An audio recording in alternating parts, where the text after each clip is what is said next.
Assalamualaikum warahmatullahi wabarakatuh. Waalaikumsalam warahmatullahi wabarakatuh, Pak Sarif. Ya, terima kasih sudah bersedia menjadi coach pada hari ini. Sebelum kita mulai, saya ingin memastikan bahwa kita harus memiliki pemahaman tentang fokus observasi itu sendiri.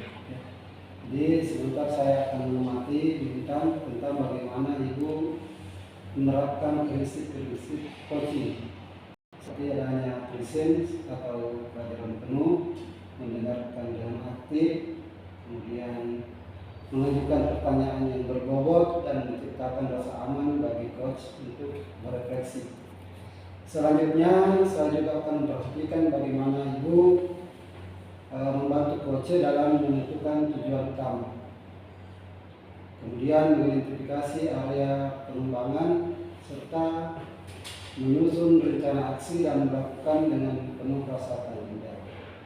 Ya, Alhamdulillah Pak Sarif, saya sangat senang bisa berpartisipasi dalam sesi ini, fokus pada observasi yang sangat jelas dengan tujuan coaching sehingga saya siap untuk memberikan yang terbaik.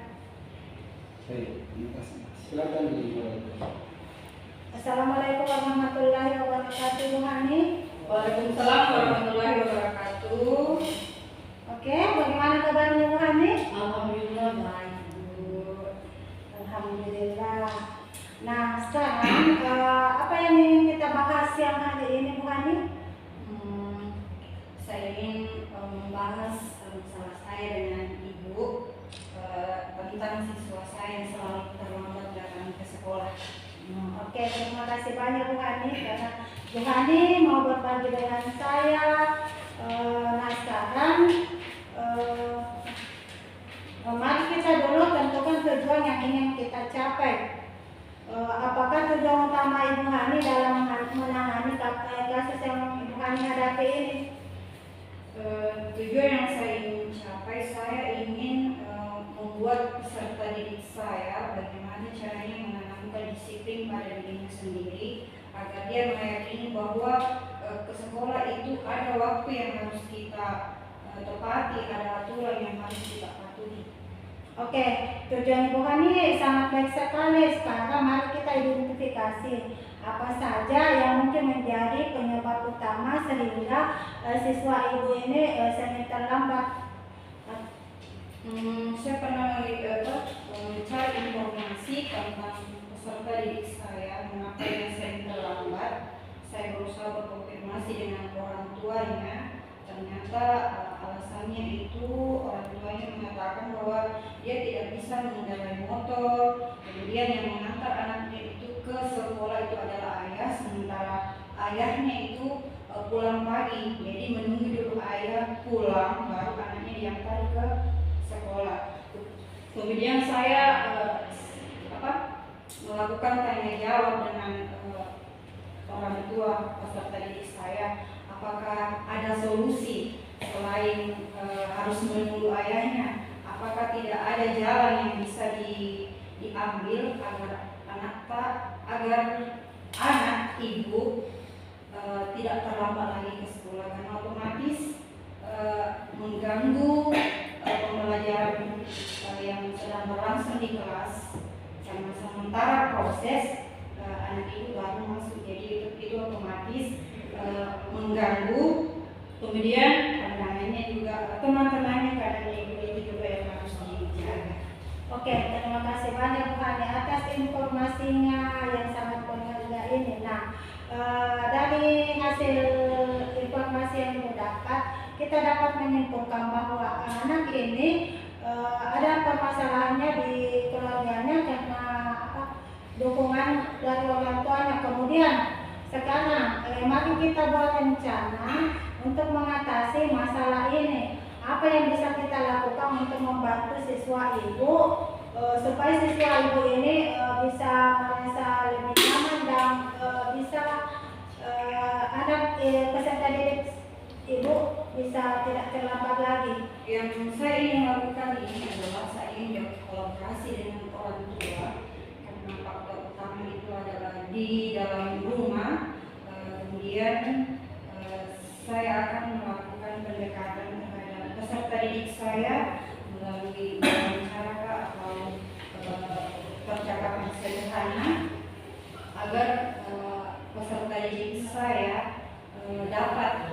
merubah dirinya bahwa ada aturan, ada waktu yang harus kita tepati di sekolah.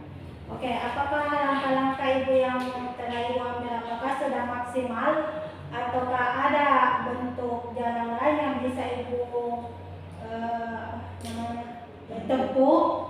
Untuk sementara proses yang saya lakukan itu masih berbentuk kolaborasi dengan orang tua, karena ini juga bukan hal mudah yang harus sesuai dengan impian kita, tujuan kita, tetapi kita harus melalui proses agar anak itu dulu bagaimana caranya kita menarik dari minatnya untuk ke sekolah, rasa senangnya dulu yang mau diambil. Jadi untuk sementara sebelum mengambil langkah lain, karena ini masih dalam proses, apakah 1 minggu ke depannya, 2 minggu ke depannya ada perubahan, kecuali masih berlanjut, mungkin saya akan menempuh jalan lain. Ide yang bagus sekali. Bagaimana dengan masalah di dalam kelasnya? Apakah ada masalah selain itu, selain terlambat sekolah, atau bagaimana keadaan proses pembelajarannya di dalam kelas? Kalau karakter peserta ini, alhamdulillah kalau dalam pembelajaran dia cukup aktif, dia juga memiliki rasa tanggung jawab dalam menyelesaikan tugas, dan dia juga memiliki sikap ramah terhadap temannya. Jadi yang menjadi kekurangan pada peserta didik saya itu hanya satu saja, dia sering terlambat ke sekolah.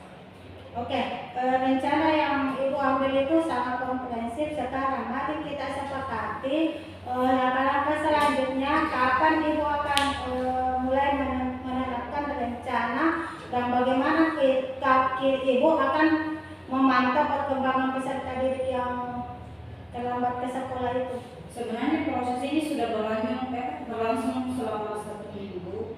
Jadi saya tetap memantau peserta didik saya tetap melakukan percakapan antara layaknya seorang ibu untuk mengambil langkah selanjutnya sebelum bisa mengambil. Saya masih tetap pada rencana saya itu pendekatan terhadap peserta didik.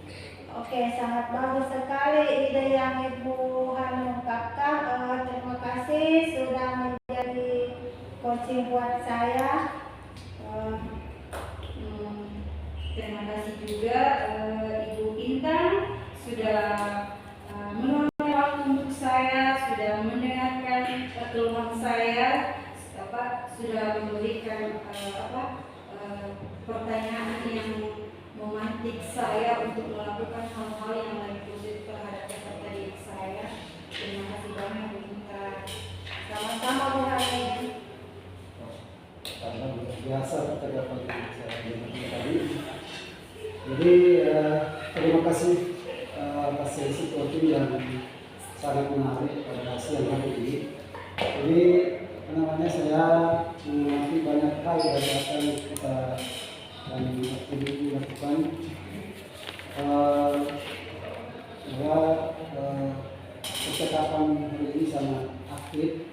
Kemudian pertanyaan yang diberikan juga sangat berbobot dan sangat membantu coaching untuk berpikir lebih dalam. Terima kasih atas masukannya Pak Said. Saya sangat senang mendengar bahwa upaya yang saya dalam menerapkan prinsip-prinsip coaching ini dapat dirasakan. Baik, saya lanjutkan tadi bahwa sesi tanya jawab tadi atau diskusi tadi, saya juga sudah melihat bahwa kita ketahui di coaching itu ada namanya alur tirta. Alhamdulillah tadi alurnya sudah sangat runtut, hampir semua alurnya sudah ada, ya. Jadi saya kira sudah sangat bagus.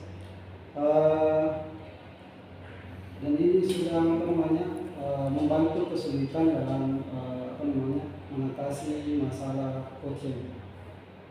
Terima kasih atas masukan yang konstruktif. Saya akan mempertimbangkan untuk menggunakan pendekatan yang berbeda pada situasi serupa di masa mendatang.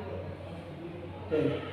Ya, kembali saya tambahkan bahwa secara keseluruhan Saya menilai bahwa antara coach dan coach tadi ini telah melakukan sisi coaching yang sangat baik dan berhasil menciptakan suasana yang aman dan mendukung coach untuk tumbuh dan berkembang. Ya, terima kasih atas penilaiannya Pak Sarif. Saya akan terus belajar dan mengembangkan kemampuan coaching saya. Baik, terima kasih banyak Bintang. Terima kasih juga Tuhan ini telah melakukan proses coaching hari ini. Saya selaku pengamat mengucapkan terima kasih sekali lagi. Assalamualaikum warahmatullahi wabarakatuh. Waalaikumsalam